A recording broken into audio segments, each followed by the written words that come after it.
ચાલો હવે મંદિરના દર્શન કરાવીએ.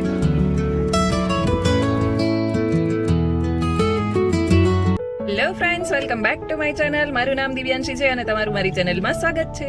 વાગી ગયા છે 4:30 અને અમે લોકો નીકળી ગયા છીએ વડતાલ જવા માટે.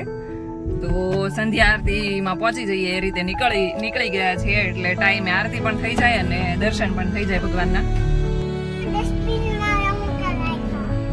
ક્યાં છે તાર રમકડા? નાખી દીધા છે. જક્ષુભાઈ આજે ગુડ બોય ની જેમ પાછળ બેસી ગયા છે. કેટલી વાર સુધી પાછળ બેસી આપણે જોઈએ. થોડી વારમાં કદાચ હમણાં કહેશે કે મમ્મા મારે આગળ આવવું છે, પણ આપણે જક્ષુ તું બિગ બોય થઈ ગયો છે ને, હવે પાછળ બેસવાનું. રોડ એટલો મસ્ત છે ને ટ્રાફિક પણ નથી, એટલે થોડીક વારમાં પહોંચી જશું. આજે કઈ ટ્રાફિક તો નડવાની નથી એવું લાગે છે.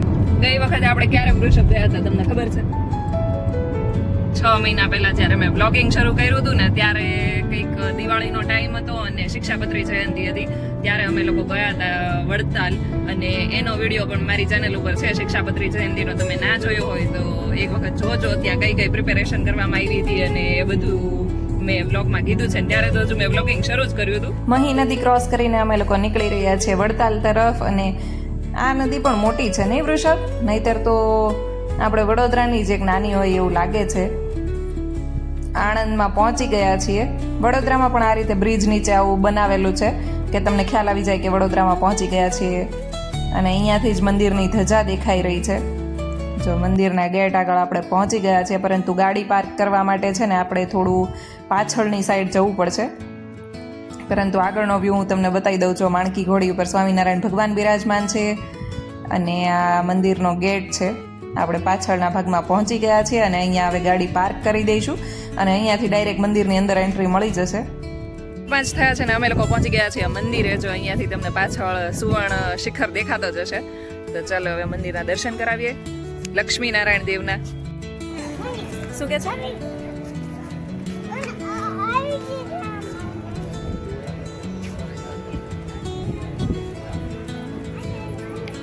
અત્યારે ઉનાળો ચાલી રહ્યો છે, એટલે અહીંયા વરિયાળીના શરબતની સેવા ચાલી રહી છે. જેટલા પણ લોકોને વરિયાળીનું શરબત પીવું હોય ને, એને જેટલું પીવું હોય એટલું આપી રહ્યા છે. એટલે લોકો બોટલ ભરી રહ્યા છે અને ગ્લાસમાં પણ પી રહ્યા છે. પછી ગ્લાસ આપણે વિછળીને એને પાછો આપી દેવાનો. તો ચાલો હવે આપણે મંદિર તરફ આગળ વધીએ.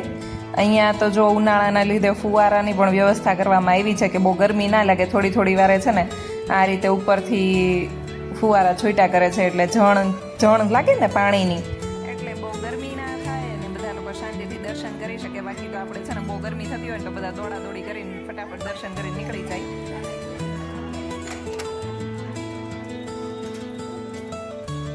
ભક્તોને કંઈ પણ પ્રોબ્લેમ ના થવી જોઈએ એવું મને લાગે છે.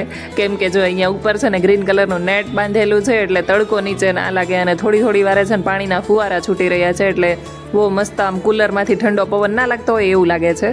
તો ચાલો હવે આપણે વડતાલ ધામના દર્શન કરી લઈએ. સુવર્ણ શિખર તમે જોઈ શકો છો. અંદર બહુ જ ટ્રાફિક છે. રણછોડરાય, નરનારાયણ અને લક્ષ્મીજી, વાસુદેવ, ધર્મદેવ અને ભક્તિ માતા બધાને જ ચંદનના વાઘા પહેરાવવામાં આવ્યા છે, કેમ કે ગરમી બહુ છે તો ઠંડક માટે. હરિકૃષ્ણ મહારાજ, શ્રી કૃષ્ણ અને રાધિકાજી. સમુદ્ર મંથન વખતે મંદર પર્વતને આધાર આપવા માટે છે ને ભગવાન વિષ્ણુએ વિશાળ કાચબાનું સ્વરૂપ ધારણ કર્યું હતું. એ અહીંયા કચ્છા અવતાર તરીકે દર્શાવવામાં આવ્યું છે. સ્વામિનારાયણ ભગવાનના 2 ભાઈઓ હતા. સૌથી મોટા ભાઈ છે ને એનું નામ રામપ્રતાપભાઈ હતું અને નાના ભાઈ હતા એનું નામ ઈચ્છારામ હતું.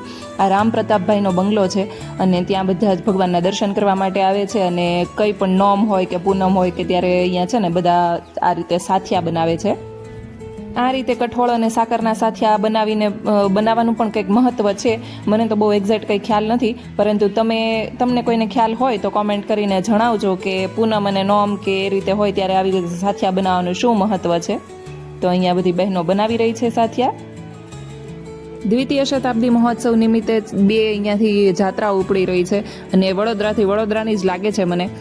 જો અહીંયા એક છે ને 22 તારીખથી 4 તારીખ સુધીની, એટલે 13 દિવસની છે, 24,000 આજુબાજુ છે. અને આ બીજી છે 4 થી 9 તારીખ સુધી છે, એટલે એ તો નાની જ છે, 9,500માં છે. જે કોઈ પણ લોકો જવા માંગતા હોય એ લોકો અહીંયા યમનોત્રી, ગંગોત્રી, કેદારનાથ, બદ્રીનાથ અને ઋષિકેશની યાત્રામાં જોડાઈ શકે છે. ચાલો, તો આપણે સરસ દર્શન થઈ ગયા છે અને હવે અમે લોકો રિટર્ન નીકળી રહ્યા છીએ, કેમ કે બહુ જ ટ્રાફિક છે. એટલે દર્શન તો આપણે કરી લીધા છે, એટલે આરતી સુધી આપણે રોકાવાના નથી, બહુ ટ્રાફિક છે એના લીધે. દર્શનાર્થીઓનો તમે જોઈ શકો છો અહીંયા કેટલી ભીડ છે. દર્શન કરવા આવ્યા હોય ને બધા લોકો અહીંયા બેઠા છે.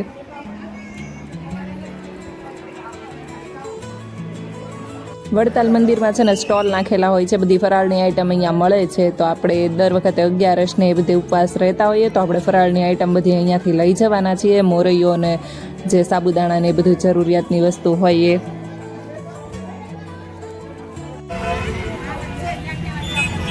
અહીંયા વડતાલમાં આજુબાજુના ગામમાંથી બધા શાકભાજી વેચવા માટે આવે છે અને એ શાકભાજી બહુ જ સારું હોય છે, એટલે આપણે લઈ લીધું છે થોડું શાકભાજી.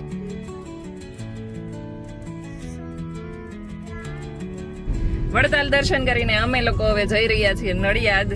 વડતાલ આવ્યા હોય ને નડિયાદ ના જઈએ એવું બને ખરા. આજ માટે બસ આટલું જ. કાલે મળીએ ફરી એક નવા બ્લોગની સાથે. ત્યાં સુધી ગુડ નાઇટ, જય શ્રી કૃષ્ણ એન્ડ જય Swaminarayan. Thank you for watching. Bye bye.